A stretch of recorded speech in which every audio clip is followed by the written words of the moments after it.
O Livro dos Médiuns, de Allan Kardec, Espiritismo Experimental, o Livro dos Médiuns, o Guia dos Médiuns e dos Evocadores.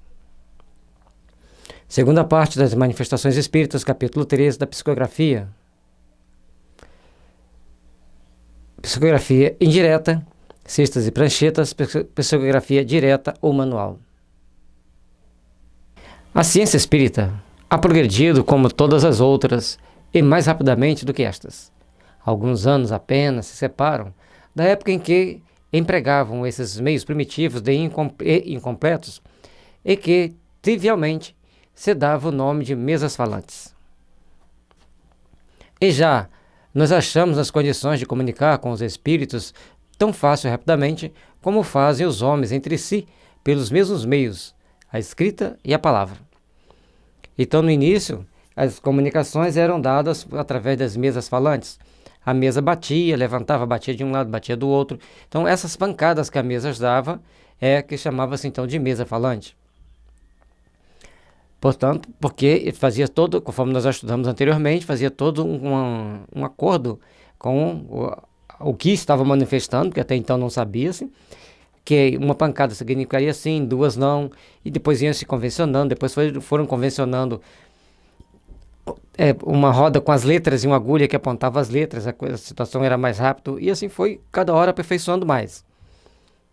Até o ponto de, já que usa a cesta, por que não pode usar a mão do médium? Que é o que a gente vai ver daqui a pouco.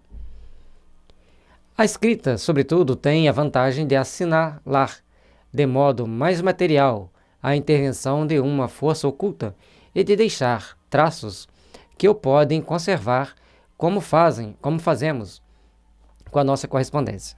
Então, a gente, no nosso dia a dia, a gente pode manter várias comunicações, variadas formas a gente interagir com os espíritos, mas, assim como existem variadas formas a gente interagir com os seres humanos.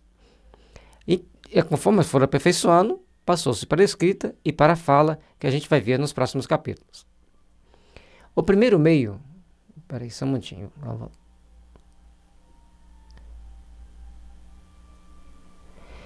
Com a escrita, como ele fala ali, uma forma de trazer uma coisa mais palpável, porque tem o formato da letra, o tipo de comunicação pode ser guardada, porque na época não tinha gravadores, tinha que guardar na memória, ou então alguém tem que gravar ali na hora, rapidinho, para depois poder gravar,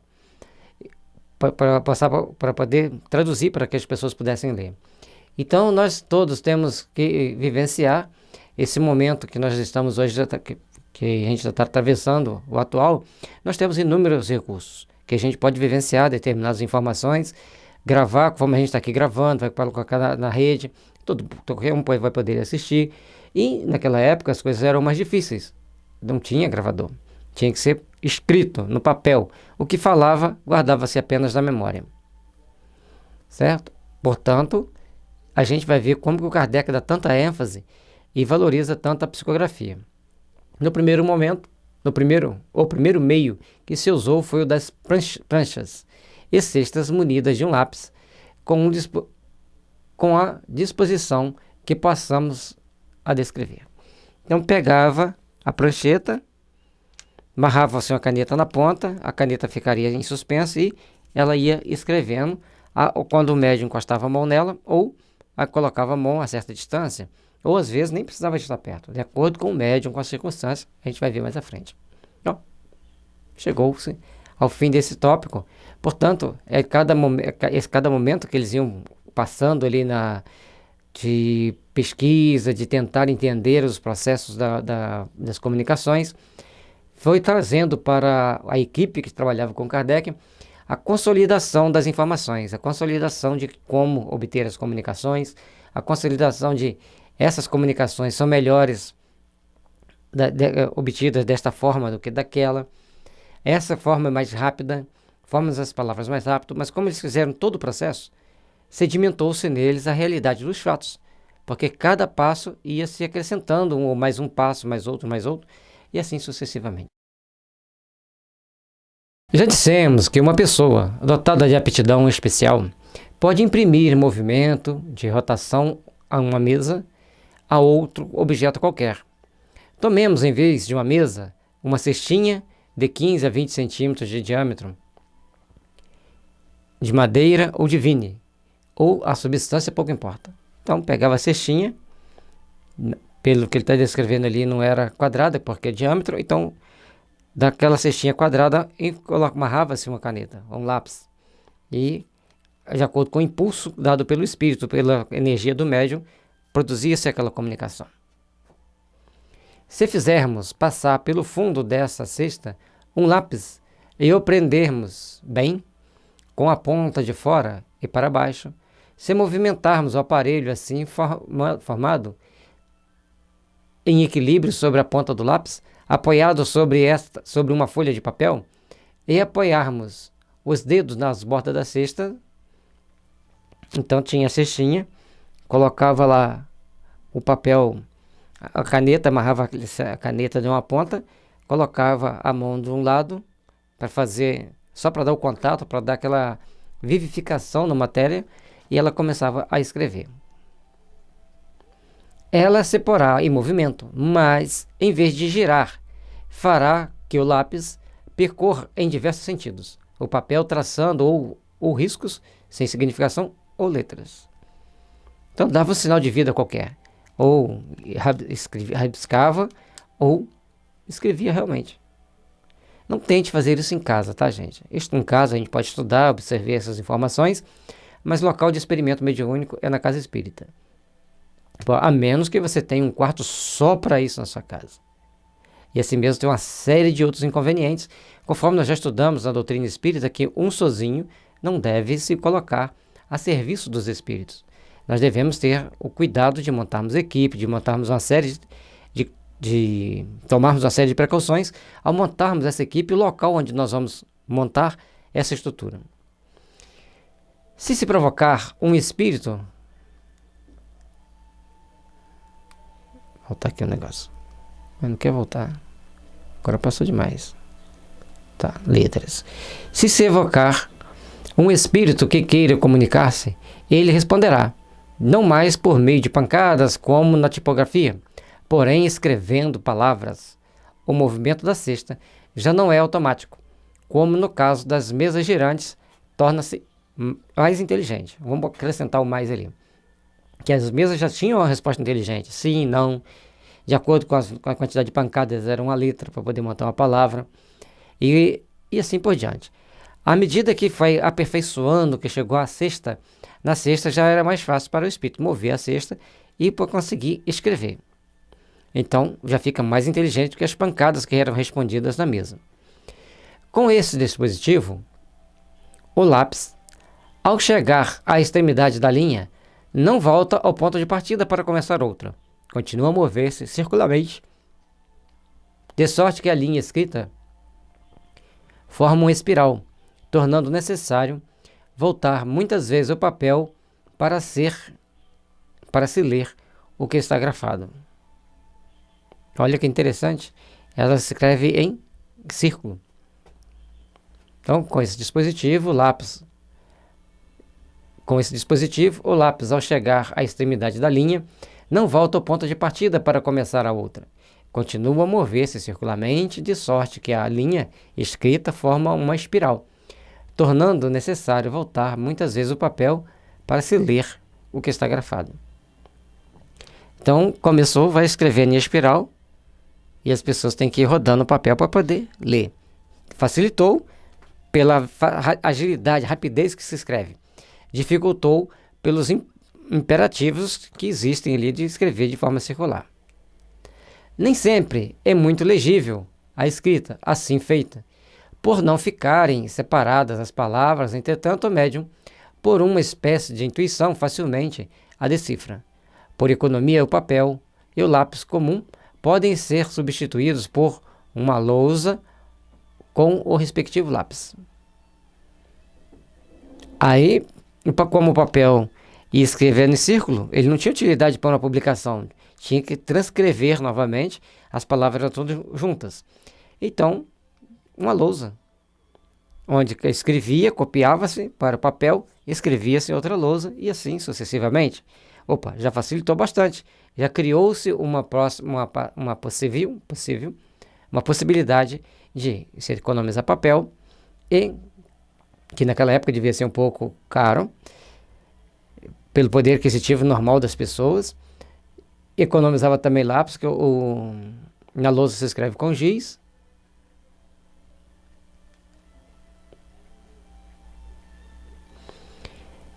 Ou, dependendo da lousa que eles usavam, o lápis apropriado que existisse naquela época, como ele não fala ali que trocou o lápis por giz, vamos entender que era um lápis comum que poderia também ser escrever-se com ele na lousa.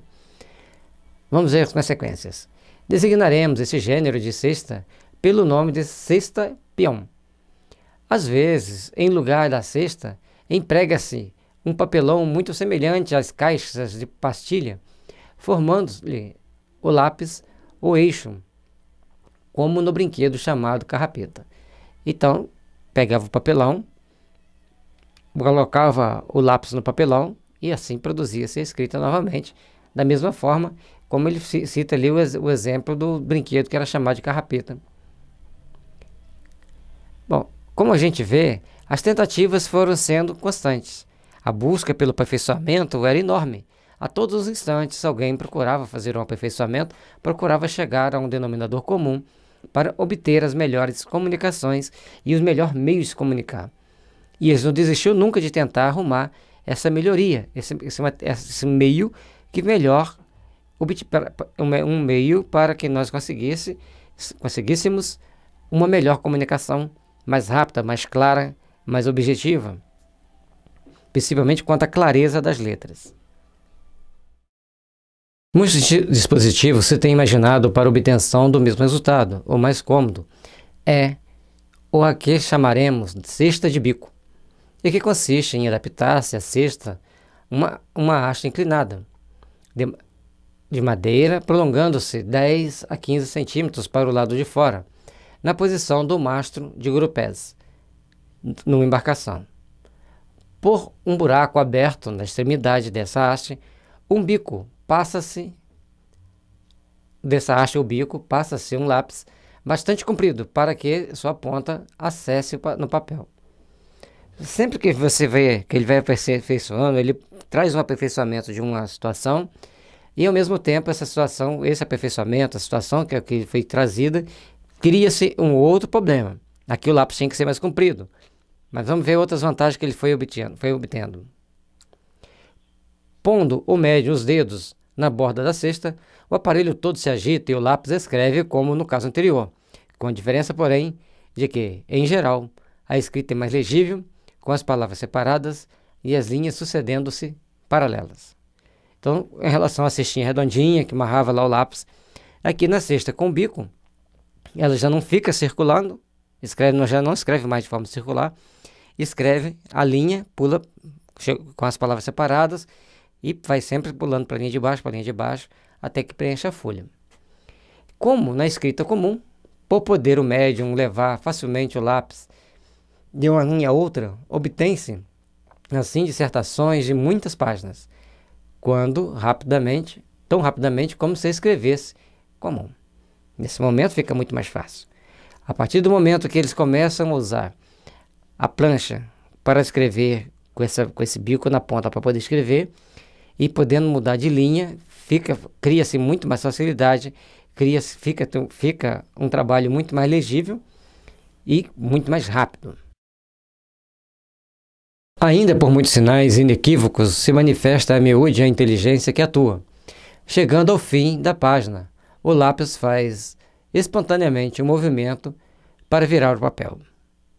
Então já mostra que tem uma inteligência, porque o próprio espírito, ao escrever, chega no final, ele faz um movimento que tem um sinal, já provavelmente pré-estipulado, para mudar o papel, ou que as pessoas entendam que tem que virar o papel.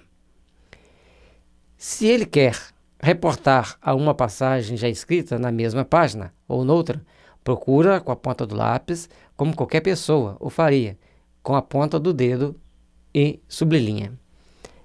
Aí já ampliou a questão da inteligência, da inteligência da manifestação, ou seja, a manifestação era dada de uma forma mais ampla, mais completa, mais perfeita, E além do mais, ele aponta para onde tem uma palavra no meio do texto que precisa ser destacada, ou talvez porque ela esteja errada ou não, e sublinha.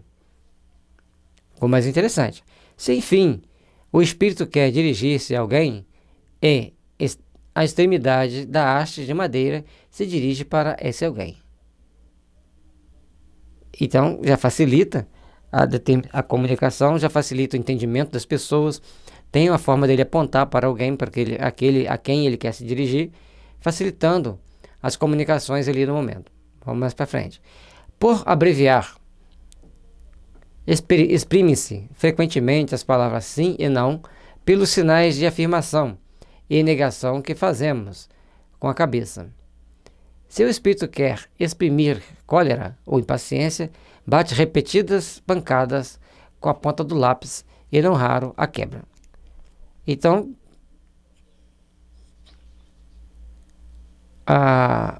as pessoas, a questão de abreviar ali o movimento de sim e de não, como que ele poderia fazer, e quando ficava irritado com aquilo, com as perguntas que estavam fazendo, com qualquer situação que ocorresse ali, que não fosse do agrado do espírito, ele batia a ponta do lápis e por vezes quebrava essa ponta do lápis. Portanto, o que a gente pode observar é que ao longo de todo o trabalho foi feito vários trabalhos de aprimoramento das comunicações, aprimoramento das informações, e cada informação que vinha, cada etapa do aprendizado, cada etapa da informação, cada etapa do que se pretendia passar, vinha para as pessoas, as informações necessárias, vinha para as pessoas as fontes de informação para o aprimoramento da comunicação. Em vez de cestas, algumas pessoas se servem de uma espécie de mesa pequenina, feita de propósito, tendo de 12 a 15 centímetros de comprimento, por 5 ou 6 de altura e 3 pés, a um dos quais se adapta o lápis. As pessoas foram engenhosas, já começaram a fazer, cada um fazia, segundo a sua criatividade, um meio de aperfeiçoar a sua comunicação, de conseguir uma comunicação melhor. Aqui já veio para a mesinha com 3 pés, e assim já concentra mais força sobre apenas um lápis, o ponto do lápis. Os 2 outros são arredondados ou munidos de uma bola de marfim para deslizar mais facilmente sobre a mesa. Outros se utilizam apenas de uma prancheta de 15 a 20 centímetros quadrados, triangular, oblongada ou oval. Aí as pessoas já vão cada vez mais aperfeiçoando.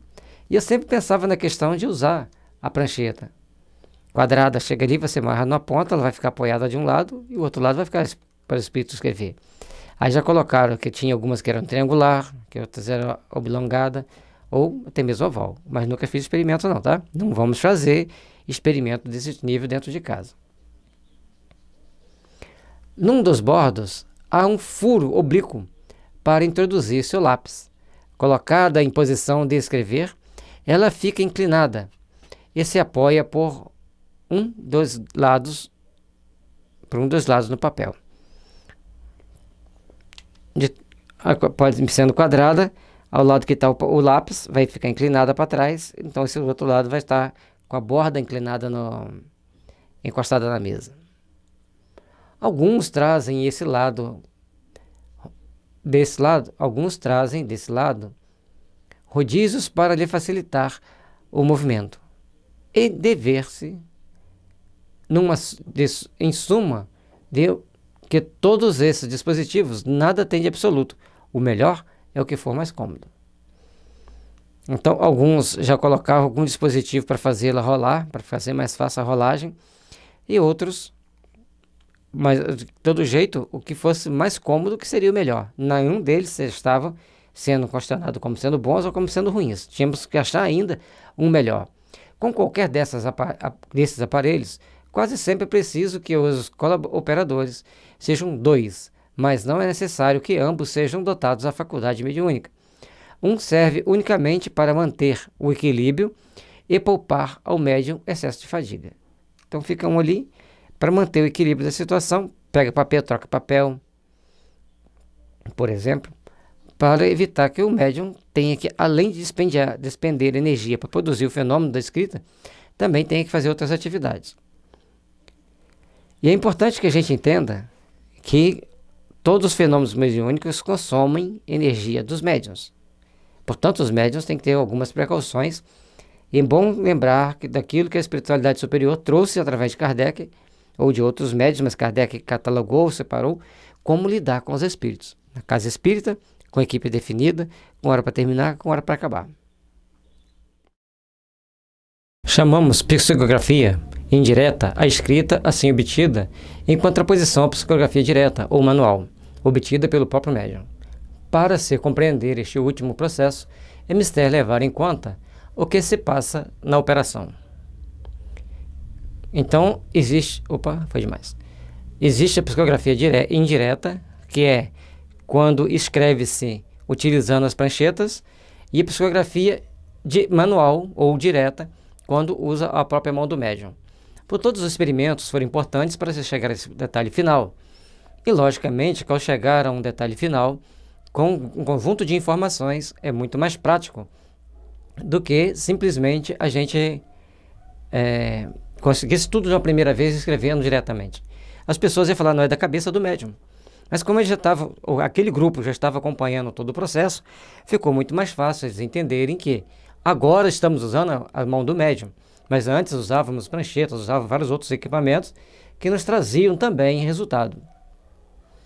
O espírito que se comunica atua sobre o médium que, debaixo dessa influência, move maquinalmente o braço e a mão para escrever, sem ter, é pelo menos o caso mais comum, a menor consciência do que escreve.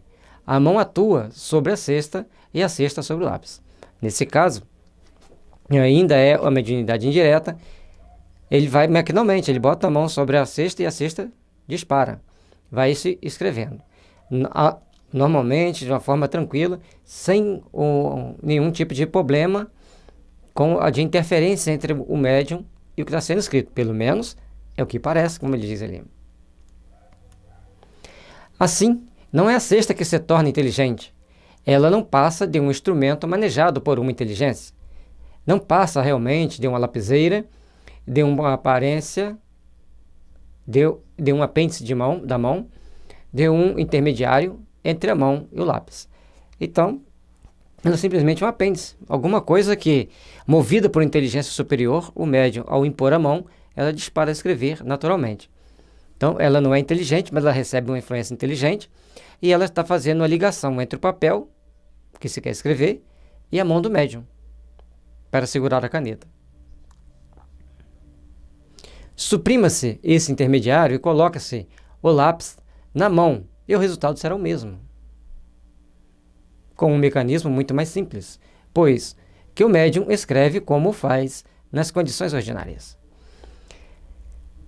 Aí, foi como a gente costuma dizer, mamão com açúcar. A partir do momento que o médium podia escrever também, ele próprio usar a mão para escrever, acabou todo o processo, todas as complicações.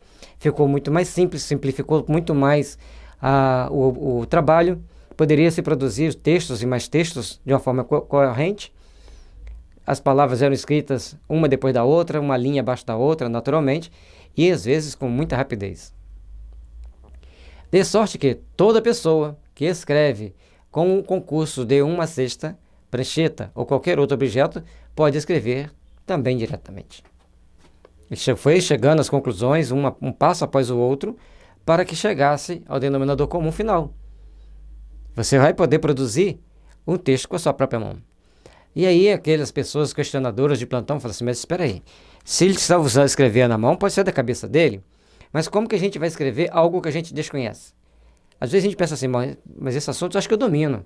Aí você pega a caneta para escrever, não sai nada. Não vem inspiração, você não tem nem ideia do que você vai escrever. Aí você faz, não, me rendo, é um espírito que me ajuda. Faz uma oração, escreve. E você sabe que aquele assunto você está escrevendo, mas você desconhece. E às vezes você tem que chegar para algum colega e falar assim, avalia para mim. Está dentro dos parâmetros que estão certos?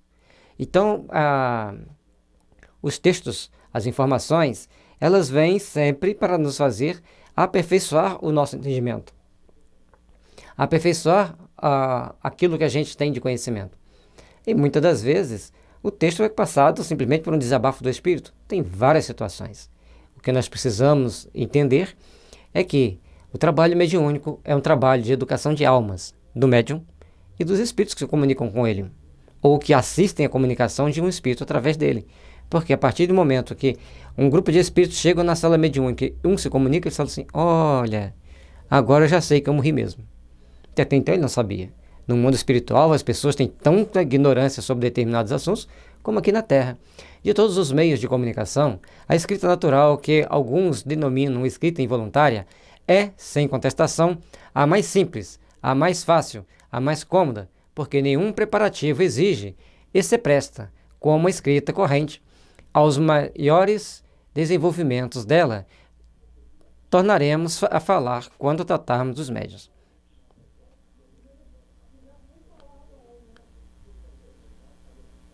Então, a escrita manual, que alguns denominam de escrita involuntária, porque a pessoa vai escrever mecanicamente, aí mais à frente vai ser falado simplesmente sobre esse assunto. Mas a mais fácil e cômoda, porque você vai pegar a caneta e escrever. No caso, o lápis, a grande maioria prefere por lápis, e escreve a mensagem naturalmente. E aí ele vai falar sobre isso, um capítulo à parte da psicografia. Nos primeiros tempos das manifestações, quando ainda ninguém tinha sobre o assunto ideia exata, muitos escritos foram publicados com este título: Comunicação de uma mesa, de uma cesta, de uma prancheta, etc. Então as pessoas, ao postar as comunicações, eles diziam como que, ao publicar essas mensagens, eles pegavam e colocavam a forma que ela foi passada. Você imagina chegar numa banca de revista, está lá uma revista, mensagens escritas por uma mesa, por uma prancheta, por uma cesta. As pessoas vão ficar muito curiosas e vão ler. Lógico que vão. Hoje, bem se percebe que tais expressões têm de impróprias ou errôneas, subtração feita ao caráter pouco sério que revelam. Então elas passavam algumas comunicações que não eram muito sérias, que não eram até mesmo muito idôneas, e as pessoas compravam, se divertiam com aquelas informações, criticavam, é lógico, cada um fazia sua crítica, e por ser comunicações, mesmo que não tendo grandes qualidade intelectual, filosófica, era uma mensagem inteligente, porque uma mesa não pensa. Se ela escreveu aquilo ali, então temos que procurar entender melhor todo o processo, todo o mecanismo. Foi o que Kardec pensou e se dedicou o resto da sua vida a estudar sobre o assunto. E, efetivamente, como acabamos de ver, as mesas, pranchetas e cestas não são mais do que instrumentos inteligentes. Embora animados por instantes de uma vida fictícia, que nada podem comunicar por si mesmo. Dizer o contrário é tomar o efeito pela causa, o instrumento pelo princípio. Então, mais uma vez, a gente vai entender que, diante da situação, diante do que ele está mostrando para nós, nós temos que procurar entender que um instrumento que se escreve, ele vai ter uma inteligência fictícia por um momento. Por aquele momento ali, saiu o médium, ela deixa de ter inteligência. Isso é uma coisa que nós temos que procurar entender. Para mim fica bem claro, mas nem todo mundo. Fora o mesmo que um autor declarar no título da obra tê-lo escrito com uma pena metálica ou com uma pena de pato. Esses instrumentos, ao demais, não são exclusivos.